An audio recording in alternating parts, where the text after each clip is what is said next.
আপনারা যারা যারা অতি আবেগী হয়ে এখনও বাংলাদেশ ক্রিকেট নিয়ে অনেক বেশি আশাবাদী তাদেরকে বলতেছি, এই আমি অনেক আগেই বলেছি, এখনও বলতেছি, এই বাংলাদেশ ক্রিকেটকে যদি অনির্দিষ্টকালের জন্য নিষিদ্ধ করা না হয় তাহলে এভাবেই বাংলাদেশ ক্রিকেট টিম আপনাদেরকে বিভিন্ন রকম প্যারা, বিভিন্ন রকম মানসিক যন্ত্রণা, বিভিন্ন রকম আলতু ফালতু ম্যাচ উপহার দিয়ে আপনাদের সময় এবং স্বপ্নগুলারে ধ্বংস করে দিবে। বাংলাদেশ ক্রিকেট নিয়ে যেসব দর্শক এখনও স্বপ্ন দেখে, আমি মনে করি এরা হচ্ছে বোকার স্বর্গে বসবাস করে। বিশেষ করে লাস্ট 8-10 বছরের দর্শকরা যারা এখনও আশায় বসে আছে বাংলাদেশ জিতবে, বাংলাদেশ জিতে বড় কথা না, বাংলাদেশ একটা ম্যাচে অন্তত ভালো একটা রেজাল্ট করবে।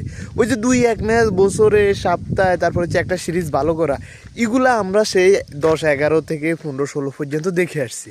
এখনও আইসিয়া যদি আপনি ওই আশায় বসে থাকেন, ওই স্বপ্ন দেখেন, ওই জিনিসটা মাথায় নিয়ে চিন্তা করেন যে না বাংলাদেশ আজকে একটা অঘটন ঘটায় দিবে, আপনি এখনও অঘটনের আশায় বসে থাকেন, তাহলে ওই দেশের ক্রিকেট দেখা এবং ওই দেশের ক্রিকেট নিয়ে অতি উৎসাহী হওয়া, এটা আমি মনে করবো এক ধরনের ফাজলামো। আপনি দর্শক হয়ে ফাজলামি করতেছেন, আর ক্রিকেটাররা তারা তো ফাজলামো করতেছেই। আজকের ম্যাচের পরে এখনই কানে ধরে ফেলেন যে বাংলাদেশের এই টিমটাকে নিয়ে আপনি আর কখনো, বা ক্রিকেট টিমটাকে নিয়ে আর কখনো আশাবাদী হইবেন না। ধন্যবাদ।